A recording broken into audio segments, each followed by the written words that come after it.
Why were you driving 100 miles? Well, I know you were driving to escape the police, but you were doing 120 miles per hour. Why? I wasn't driving to escape the police. I was actually speeding and I didn't realize. No, the police report. Here's the thing. Attorneys will always tell their clients, once you've entered a plea and the court has reviewed the steps are the steps. So according to the steps, in case you don't remember, it says they wanted you to pull over and that you were driving at a high rate of speed of 35 south out of SAPD jurisdiction. They continued to follow you, that they had put on their lights for you to pull over, and you continued at a high rate of speed. San Antonio Police Department discontinued the chase because it's a high rate of speed and things are getting dangerous. So they called ahead to Von Army Police to let them know this is what's going on.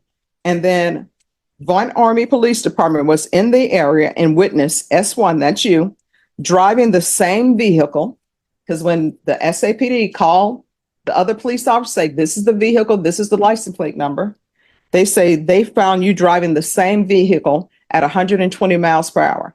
Not the Autobahn. That's when I exited, Your Honor, Who exits at 120 miles per hour? At that time, I wasn't going 100. I mean, it reached that speed, but I wasn't driving away from them. Well, here's the thing. You're going 120 miles per hour. I don't know of any freeway.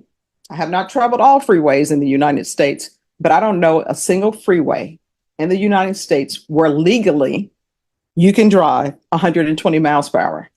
I've seen 75. That's as high as I've seen it.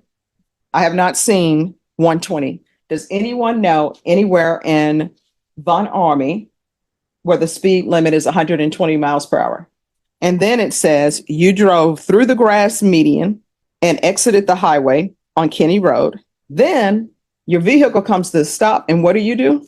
You exit the vehicle and you proceeded to run on foot to evade detention from uniformed officers. No excuse, Your Honor. And I tell you what, when we're running, that's when they realize, you know what? The people in the Olympics, they really are running very fast and I'm not up to it. So what was going through your head? Because I'm trying to figure out what conditions to set for you. Really what happened leading up to, I was going through some family problems and just